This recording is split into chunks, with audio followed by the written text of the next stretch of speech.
Good evening. Welcome to Wiffle Wednesday. It is I, Jeff Darling, coming to you for our Week 7 recap and our Week 8 preview. And boy, was it just another wild week of fantasy football. So many crazy things happened. Most of all, that I won. But not to get ahead of myself, let's go ahead and let's just take a look. And let's look at the scoreboard for what happened in our Week 7 matchups. First off, we had the Dallas Jeff Boys. And Brandon, thank you. I love your name change. Chat GB Lee, it's official. However, that didn't really work out well for you. You were 5-1 as bye week, and you're 0-1 as Chat GB Lee. I hope it's not bad luck on my part, although if it was, it worked out in my favor. We had ourselves another game where it came down last week. Greg had a running back, I had a wide receiver, and it was a 1-point difference, and I was able to squeak it out. This week, we went into the final game. We both had our tight ends, and I was able to squeak it out. I'm just saying, things are finally breaking my way. Shouldn't have said that, Jeff. Now what's going to be breaking is another person's fibula or something. So, ugh. But anyways, Dallas Jeff Boys knocked off Chat GB Lee 91.86 to 86.86. Oh, 86.86, Brandon. I like that. That's the numbers that a robot would have as a score. Anyways, pretty close game. There wasn't much that could have changed. Maybe if you'd done Michael Pittman Jr., well, that's a receive. Yeah, I mean, there's a couple things we could have done, but it was a hard-fought battle. Not many points left on the bench. Moving on, we had Uncle Touchdown going up against Gone Fishing. And, Matt, you're just, you trade with the guy you're facing, and it didn't do anything. They both scored 9 points. DeAndre Swift got you 9 on the dot. Adams got Uncle Touchdown 9.2, so a clear advantage to Sean with that trade. That 0.2 is a real backbreaker. I mean, we'll see what happens. Matt, I'm going to get to your trading in a second because I don't think you understand how it works. Sean knows how it works, but Matt, I don't think you do. Anyways, speaking of which, Sean won 121.56 to Matt's 66.4. I have more on those point discrepancies later on. Moving on, Team Touchdown going against the Wanakee Squirrel Salads. Greg, it's an unfortunate thing to score 108 points and lose, but unfortunately going up against the second highest scoring team in the league, Team Touchdown, who scored 142.2. Dan's just got an impressive group. You got I won't pretend to know who Jay Ford is, but he scored 19.4. Tyreek Hill with 20. Stephon Diggs nearly 15. Waller with 19.3. Like basically everyone in Greg's, the lowest was 11 points. When you have that, that's a good week. Everyone else basically averaging around 15 to 16 to 18 points. And Greg, again, 108 points. Not much that you did wrong there, except you could have started Kirk Cousins and lost by 30. So, not much you can do when you're going up against just a team that goes off the whole time. Moving on, slightly above average team taking on the Flute Master. And Michael, you had two guys that combined for 0.3 points. Your kicker got you 0 because the one score that the Lions did against Baltimore, they opted not to kick. They went for 2. So that stinks. You could have gotten at least 1 point there, but yeah, Bijan 0.3. I was reading about that. He had like a stomach bug and a headache, and so they didn't announce it in the injury report. So that's very unfortunate. If you had not done that, you only lost by like 17 points. So if you had started, who'd you have on your bench? AJ Dillon, 10 points right there. And then if you'd gotten a different kicker, I mean, who's to know? But you didn't, and you lost. 98 points scored, but you lost to Jason's 115.5. Moving on, the Weasel taking on Field of Dreams, and the Weasel is hitting a bit of a rough patch here, losing to Carlos, 86.96 to 128.4. Looking at benches, looking at matchups, Carlos just had a good showing. I mean, it doesn't hurt that Travis Kelce was trying to impress his boo and got 30.9 points, and that Addison from Minnesota got 29.8. I mean, 60 points from two dudes. That was basically Paul's score. No offense, Paul, but what are you going to do if you don't have mega stars going off and someone else does?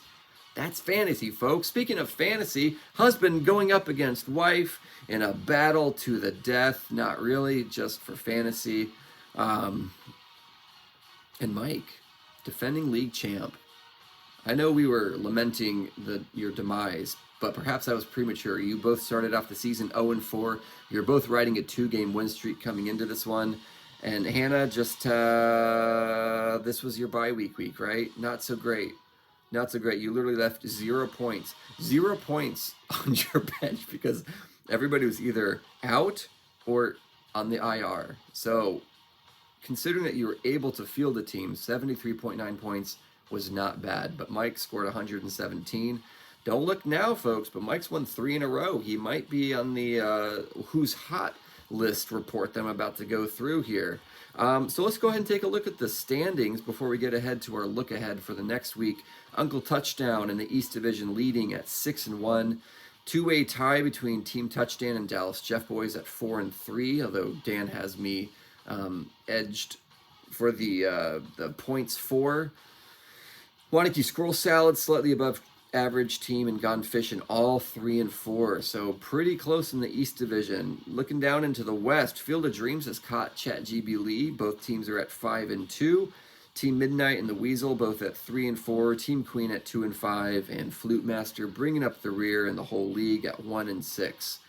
So if we're looking at streaks, we've got the Dallas Jeff Boys, Field of Dreams, and Team Midnight as the 3 hottest teams with 3 wins in a row. The coldest teams, Gone Fishing, has gone for a walk down the road of not playing good football. 3 losses. The Weasel also with 3 losses, and Flute Master with 3 losses. So, but the thing about fantasy is that it can change week to week. And that's what I wanted to bring up here, guys. Don't be depressed.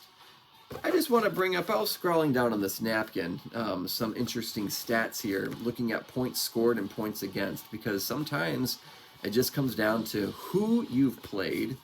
A lot of times it comes down to who you played on your own team, but who you played against. Sean's averaging 124 points a week. That's very high. That's the highest in the league. But he's only averaging 96 points against him, and that is equal to a 6-1 record. I, on the other hand, have averaged 106 points scored a week, nothing to sneeze at. But I average 112 points scored against me, and that's equal to my 4-3 record. It's a toss-up. Paul the Weasel, to put in perspective, only averages 88 points a week and averages 103 scored against him per week, and yet has a 3-4 record.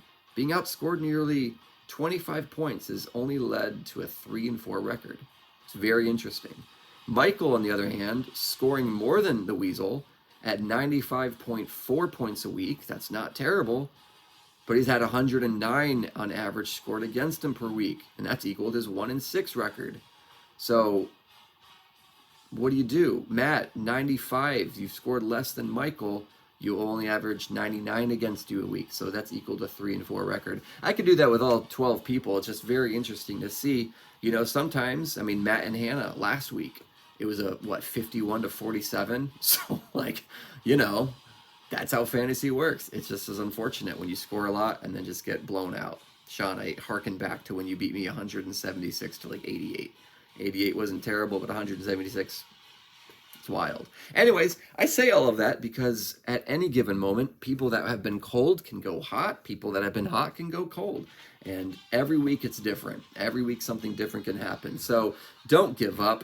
Don't make dumb trades, Matt. Make sure you know what positions you're trading for. Oh,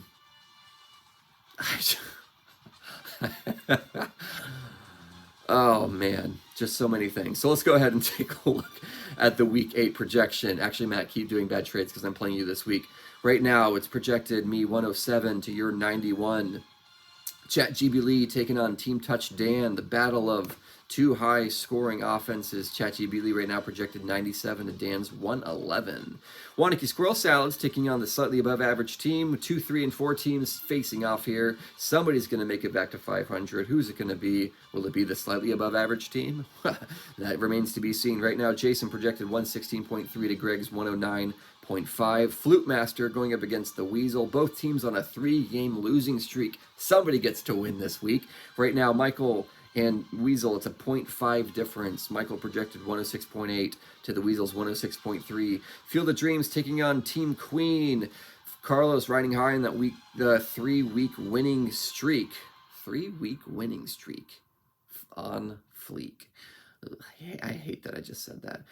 Projected to beat Hannah 113.5 to Hannah's 91.3. The last matchup of the week, Uncle Touchdown going against Team Midnight, who's on that 3-week winning streak. 115.8 projected for Mike, 122.4. And if I look back at my napkin, Sean's been averaging 124.4, so that's on brand. Very interesting. We've got some good matchups. We've got a tight race. Final standing projections right now. If the playoffs started today, Uncle Touchdown and Chat GB Lee would have a bye week. I'd be facing off against Team Touchdown, and the Squirrel Salads against Field of Dreams, and Michael would be pedaling on the streets of Fredericksburg with a recorder, trying to make some of his buy-in back. So it's not over yet, folks. We still have a certain number of weeks left. I could look and see. I think we've got 7 weeks left. 7 weeks left. We're halfway through the season. Anything can happen. Anything can change. It's up to you, but not really, because what do? We just sit there and yell at our phones. Have a great week, guys. I will see you next time.